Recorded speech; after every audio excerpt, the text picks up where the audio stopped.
रूहों में उतरती है सदा मुल्हिम हक के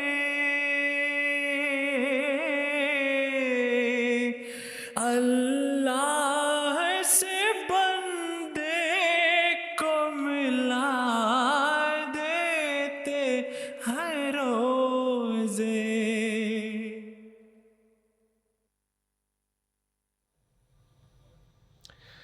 Bismillahir Rahmanir Rahim, in the name of Allah, the Gracious, the Merciful. MTA International is delighted to bring you another episode of Ramadan with MTA. During the course of this program, we're going to bring you different segments talking about verses of the Holy Quran, talking about narrations of the Holy Prophet ﷺ, and introducing a book as well as a homeopathic section and a cooking segment here as well. But as always, we're going to start off with the recitation of the Holy Quran.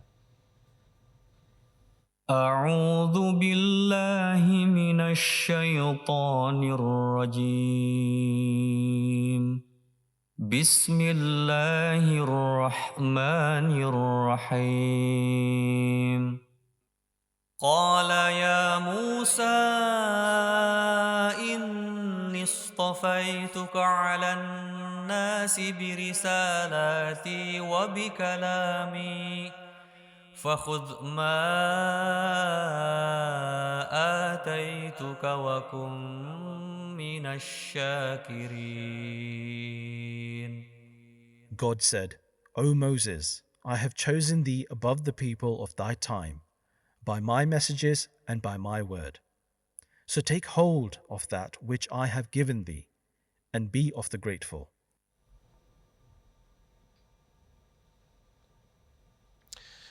That was chapter 7, verse 145, Surah Al-Araf, verse 145 that you've just listened to. Here with us in the studios, we have invited today Shahzad Ahmed Sahib, Rabbi Silsila Jazakallah Shahzad Sahib, and welcome to Ramadan with MTA. A few things that we've just listened to in this verse. It talks about Hazrat Musa ﷺ, it talks about God Almighty choosing him above the people of his time, and it talks about gratefulness as well, to be content with what you have.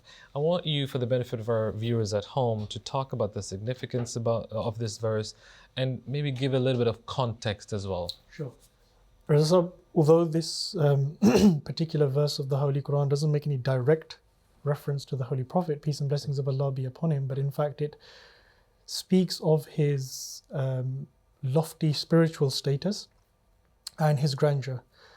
And at the same time, it also addresses a very important issue or question about faith and religion that people even nowadays have as well, about whether we can physically see God. First question. Yeah. Where is God? Why can't we see? Yeah, absolutely. And for this, I think we have to look at the preceding verses of the Holy Quran from this particular verse. And the context of it is the famous incident when Hazrat Musa alayhi salam, Prophet Moses, went to the mountain for 40 days, or 40 nights rather, to devote his time to supplication and prayer to Allah the Almighty. And there, again, a very famous incident where Hazrat Musa alayhi salam asked Allah the Almighty to show himself, so that he could see Allah the Almighty.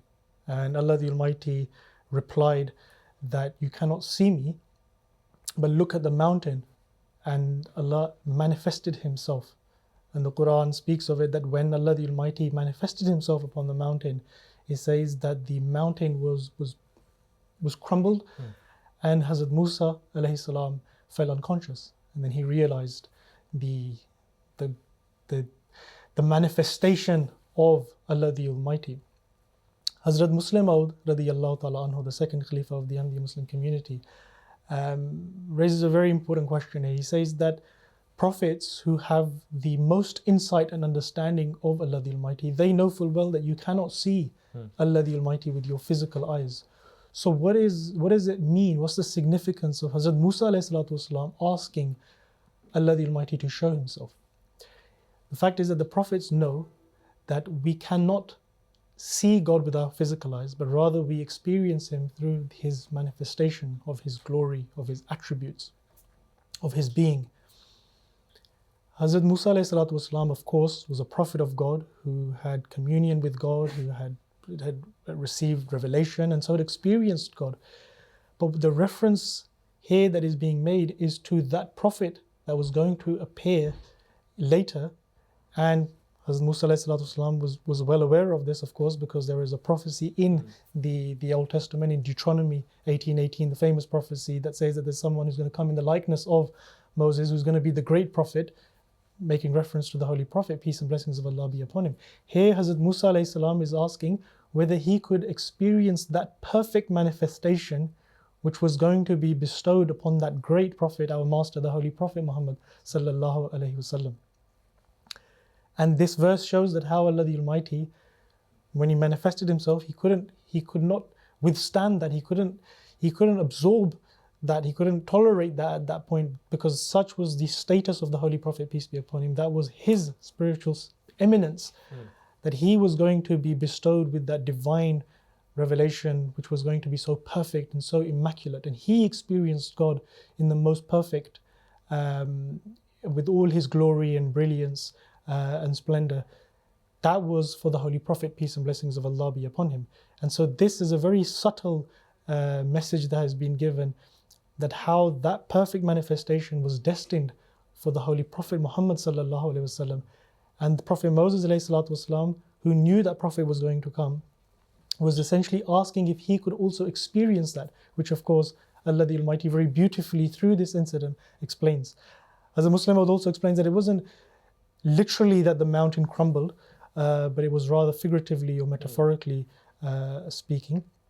And also with regards to Hazrat Musa alayhi salatu wasalam, this particular verse that has just been recited and we have just heard, here Allah the Almighty says that He has chosen him with His signs and His message for this time. He is the messenger that Allah has chosen and has asked him to be grateful for what he has.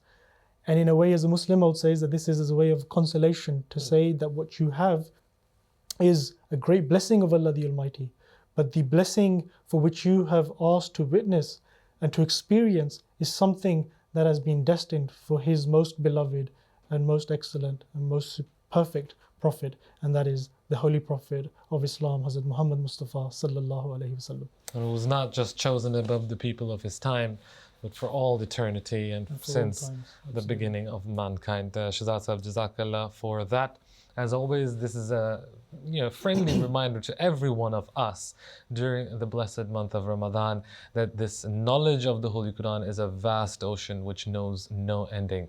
And as we always say during every program, we're just scraping the tip of the iceberg, and we're just giving you a small flavor of the vast knowledge, the ocean that has been laid in front of us in the form of the Holy Quran, and which has been elaborated upon by the promised Messiah والسلام, throughout his books, as well as Hazrat Khalifatul Masih al-Awwal in his commentary and exegesis, as well as in the grand exegesis of Hazrat Muslim Maud radhiyallahu ta'ala anhu, all of which is available online on alislam.org. Moving on to our second segment, which is a narration of the Holy Prophet sallallahu alaihi wasallam. We're going to listen to the hadith first, and then we'll be back after that.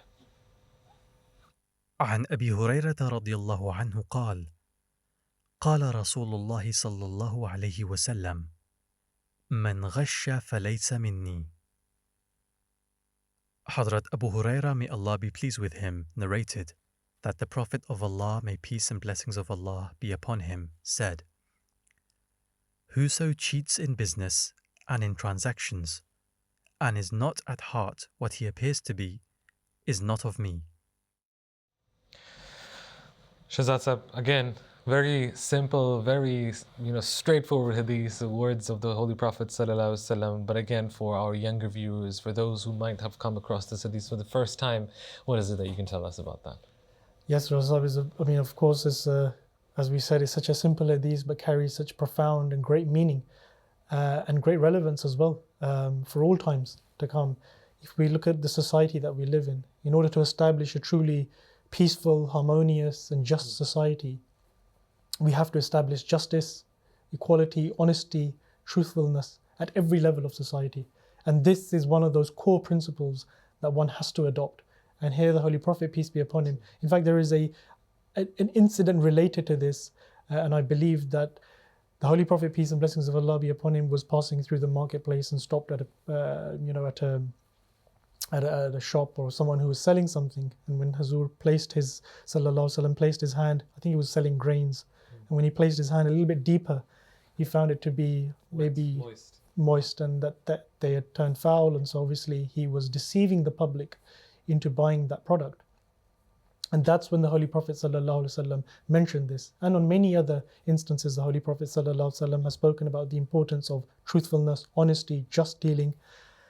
And this is one of those examples. And the Holy Prophet ﷺ expressed great displeasure and admonished them and all the Muslims and everyone very strictly to adopt justice and truthfulness in their dealing. And it's not just a case in business and in the marketplace, but it's actually in every aspect of life. This is, as I said, one of those core principles, as we are seeing even in the world today, the conflict and the turmoil that it is going through.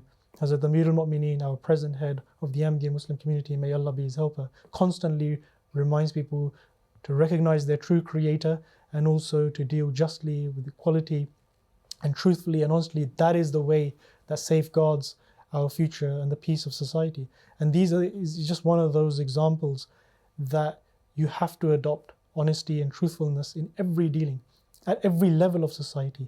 The Holy Prophet ﷺ was mentioning this not just for it to be confined in the marketplace or a transaction just between two people. It's at every level and every section of society. When people start instilling this habit within them, then you will see that society as a whole starts to function in a more harmonious and transparent manner. And there's no conflict as such. And I mean, we find the same teaching explaining this a little bit further in different ahadith of the Holy Prophet ﷺ as well. But in the Holy Quran, when you say at every level, at every group, for every group of society, when the Holy Quran talks about that you need to be just with your enemies as well. Absolutely. Let not the enmity of a people incite you to act otherwise than with justice. Then, if it's your parents, neighbors, people that you know, people that you don't know, it shouldn't hold you back to be just to them. And that's, I think, it's a very difficult thing to do. And you say it's a difficult thing to do, but this was exemplified by the companions. Yes, exactly. I mean, there was a very interesting incident. I know Hazur has quoted this many a times. Where there were two companions and one of them was selling a horse, I believe. So that's exactly and what I was thinking. and I think he was selling it for 200 dinar or dirham or whatever the currency was. I don't want to misquote even the figure, but he was selling it for an amount, say 200. Yeah. And the companion who was purchasing it from him said that no, its value is 300. And they almost fell out over that because this was the level of justice they wanted and transparency they had in their dealings. And that, as you said, it's not as difficult to follow. It's been exemplified by the companions. And in fact, the matter was taken either to someone superior and they sort of settled the matter. But he was insisting that he was going to buy it for 300 or for a higher amount because he felt that its value was worth more. That's it. So this is the level of justice, the level of equality, truthfulness that we need to adopt as well. But at the same time, the Holy Prophet ﷺ, he also reminded us that nations before you have been destroyed because they gave special treatment to certain people within society and then treated others differently. And it starts from this level and then it escalates. Wonderful. Jazakallah Shahzad Sahib for that wonderful explanation. We're going to go to our next segment, and that is the cooking segment. Let's see what's cooking today. Today we're taking you to the Caribbean country of Belize and introducing you to their staple dish, rice and beans. Now, this is a dish enjoyed by Belizeans from all walks of life and regarded by many locals as their national dish, as mentioned by Imam Naveed Saab earlier. Now, our chef today is Rizwan. He's going to be taking us through the cooking process. But first of all, he's going to be telling us about the ingredients that we'll need for the dish. Assalamu alaikum everyone. To make this dish, we will need chicken stock, kidney bean, paprika, garlic, all-purpose seasoning, thyme, salt, coconut milk, rice, olive oil, onion, and fresh coriander. I don't know about you, Rizwan, but I'm getting pretty hungry. Can we start cooking? Absolutely. I'll heat up the stove at medium heat. And then I'll be adding some olive oil. So it will be 1 tablespoon. And do we have to use olive oil, or can we use another oil as well? So Not necessarily. As per requirement, you can use vegetable oil or different types of oil. Okay. Yep. Okay, while we're waiting for the oil to be heated, I will chop some onions.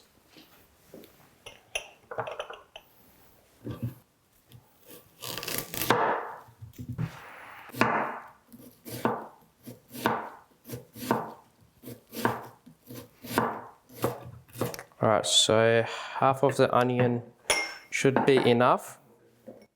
all right, so far we have the stove at medium heat. We've added some olive oil. Yep. And now you're just adding some onion. Yes. All right. And we're gonna add some garlic as well. Yeah, we will Is be that adding right? some garlic as Okay. well. Yep. And it will be half teaspoon So half a teaspoon of garlic. Yep. And now we're just going to saute these. Yeah, we'll be saute this for about 2 minutes. Okay. Until they're golden brown, or Well, yeah, I mean, yeah, I like this having to be like golden brown. Just Okay. give that nice fragrance, I guess. yeah, absolutely. Yeah. Okay. Rizwan, I know we're only up to the first step, but so far, fried onions, fried garlic smells amazing. Well, absolutely, Manib. We just need to wait for the final product. All right, so our onion and garlic almost ready. And we're gonna add some rice into that. And also coconut oil. So good thing about this dish, we will be adding all together. So what happens when we add all the things together, it just gives that nice mixture and then cooks together. Okay. Yeah. So the rice are essentially going to be cooking in that Yeah. coconut milk. Yeah. So that flavor is really going to go into the rice. isn't it? Exactly. So yeah, it's gonna cooked with the coconut oil and the Okay. beans. Yeah. And all the spices as well, I guess. That's going to Well, we will be adding spices later on. be. Okay. Okay. So firstly, we will be adding rice, coconut milk, and kidney beans together. Okay. Okay.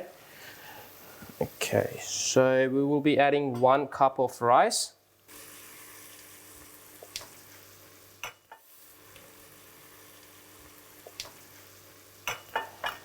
And then half a cup of coconut milk.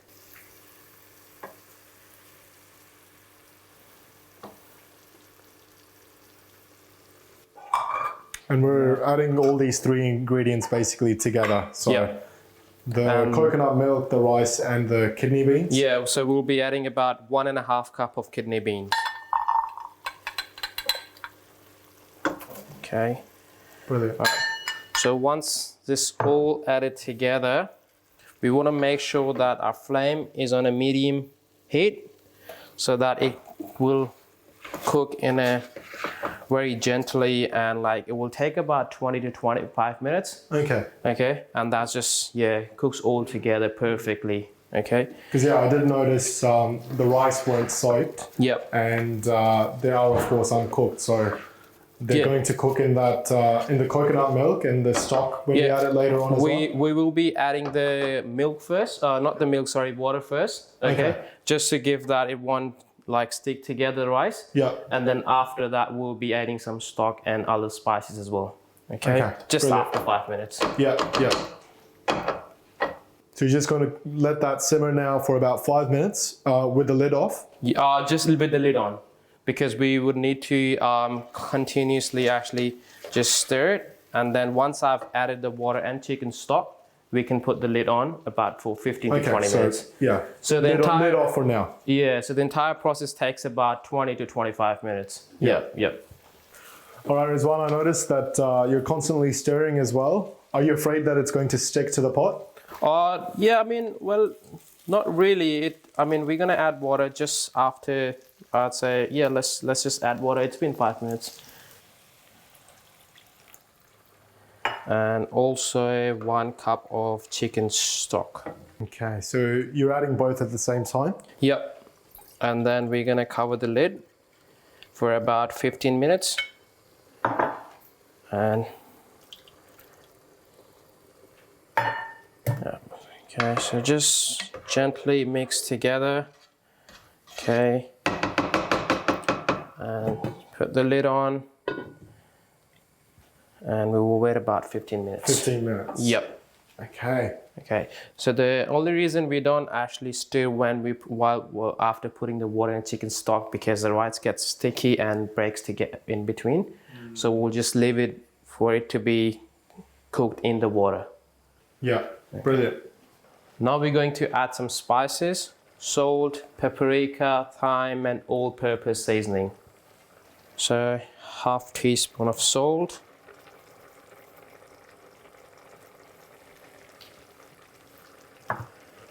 Half teaspoon of paprika. And also, all the spices can be like as per individual requirements. Right? Okay. Because some people like having more salt, others doesn't like having more chili. So yeah, you can add. And same with half spoon of thyme. So they don't have to follow the recipe exactly. No, not They really. can make some small changes to their individual taste. Yeah. All-purpose seasoning, half tablespoon. Now I'll be mixing it together. Now it's been 15 minutes. We will check where we're up to. Rizwan, that smells amazing. I know for our viewers, you can't get that fragrance in the camera, but especially the smell of that coconut milk, the thyme, it's really starting to come together. Absolutely, absolutely. Okay, so it will still need about 5 more minutes. I will cover that and it should be ready in 5 minutes. Meanwhile, I will chop some coriander. Okay. So we need to make sure that our coriander is finely chopped.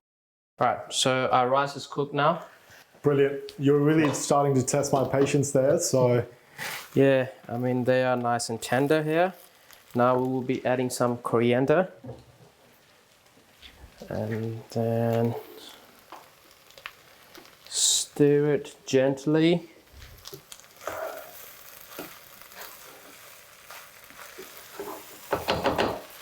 It's finally all come together, huh? Does. Alright, here we go. So I'm gonna turn off the heat, and now we will leave that for about 10 minutes. That'll settle down, and then it's ready to eat. Brilliant. Alright, now it's been 10 minutes and it's ready to serve.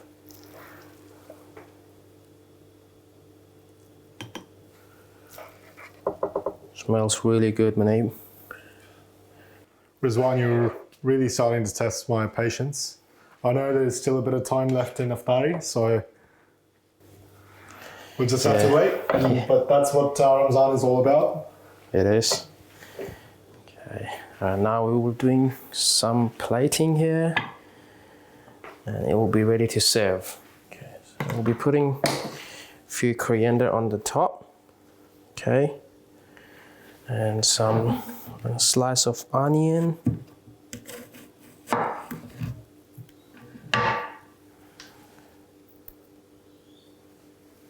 There you have it, viewers. Belizean rice and beans. And that was Belizean rice and beans. Very simple, very quickly prepared. They're right there for you from our MTA studios in Australia. Jazakallah to both of the brothers for that. Shahzad Sahib, today's book that we're going to introduce to our viewers at home is which one? It's The Way of the Seekers, which is a translation of Minhajut Talibin. This book is actually a compilation of the addresses or lectures of Hazrat Muslim Maud radhiyallahu ta'ala anhu that were delivered on the occasion of Jalsa Salana in 1925. This book, the main sort of theme that it covers is it's an exposition of the morals and how we adopt them in our day-to-day lives, and also other details in relation to that and the concept of sin and how to free oneself from sin. Hazrat Muslim Maud radhiyallahu ta'ala anhu, the second Khalifa of the Ahmadiyya Muslim community, in the very beginning of his address, he mentions that a lot of people ask this question. He says that they study the Holy Quran, the Hadiths, to the best of their ability and to their knowledge. They read the books of the promised Messiah alayhi salatu wasalam, and to try to act upon those commandments and instructions. But even then, they feel that they are not able to succeed in being free of sin. There's still something that they could do, maybe obviously because limited to their understanding and their effort. So Hazur says that in response to that ayat had mentioned in the previous year or the previous years where Hazur had delivered speeches on Irfan-e-Ilahi, i.e. knowledge of Allah, about Allah the Almighty, and Najat, i.e. salvation. Hazur said, I had mentioned then that I will in the future give an exposition on this particular subject, on morals in particular. And essentially this is what Hazur has done in this book. He has very meticulously and in great detail covered the various aspects of one's morals. He's then delved into sin and then how to be free of sin. There is also a very interesting, I would say, chapter within this book is the moral upbringing of children. Parents, yes. And this is where Hazur outlines around 20 to 25, I think, various steps that one should do to inculcate good morals within children, right from, even from their eating habits, timing of sleeping, how they should be dressed, how they should be treated, how they should be even admonished. So many things Hazur has explained and then given his wisdom as well as to why it should be done in this way and what impact it has on their physical well-being and also on their spiritual state as well. So it's a very comprehensive, a very insightful book of Hazrat Muslim Maud Radiyallahu Ta'ala anhu, as I said, which is based on his lectures which he delivered on the occasion of Jalsa Salana on morals and also how one can become free of sin. And I was always in that very simple, very beautiful way, very detailed way though still, that Hazrat Muslim Maud used to explain things. Absolutely. And I think that chapter that you mentioned for parents specifically in today's day and age, we turn to self-help books, we turn to these online vlogs and whatnot. I think the knowledge and the wisdom of a Khalifa is nothing, all the knowledge that you have is nothing compared to the knowledge that a Khalifa has, specifically when it comes to the raising of children, moral upbringing of children in today's society. Jazakallah for that, Shazad Sahib. Our last segment for today is Atiq Bhatti Sahib, our homeopathic consultant, talking about homeopathy and well-being. Let's take a look. Assalamu alaikum and welcome to another episode of Homeopathy and Well-Being. Now in today's episode we're looking at general fevers. The world is full of the flu virus. It can cause a myriad of symptoms and one can feel quite down as a result. For general fevers, always remember the following homeopathic medicines which can be very, very effective at not only controlling the fever itself but helping your body to fight off this infection. The medicines include aconite, where a fever comes on very suddenly and is associated with much restlessness. Belladonna, a chief remedy in fact for fever, where one has a high fever, burning and hot feeling on the skin itself, and a very flushed face, like when one gets very angry, sometimes the face can go very red. That's a flushed face. And another symptom associated with the remedy belladonna, which indicates its use, is a throbbing sensation in the head, around the face, around the throat or neck area. The homeopathic medicine chamomilla is very, very effective for restless crying children who have a fever, possibly a fever developed due to teething, which is very, very common nowadays. And a very gentle remedy is a remedy Ferumphos, which can also help children during their teething crisis and any associated fever. Until next time, Assalamu alaikum. Jazakumullah, Atiq Bhatti Sahib, our homeopathic consultant, for that very, very helpful tips and remedies from homeopathy, through homeopathy for general fevers. Shazad Sahib, Jazakallah to you as well for coming and for joining us today and for answering some of the questions that we posed to you. And thank you very much, Jazakallah Sanza, to our viewers at home. Until next time, Assalamu alaikum.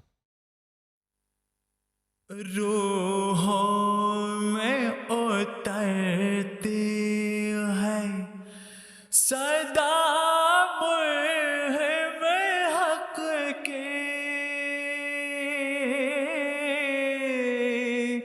अल्लाह से बंदे को मिला है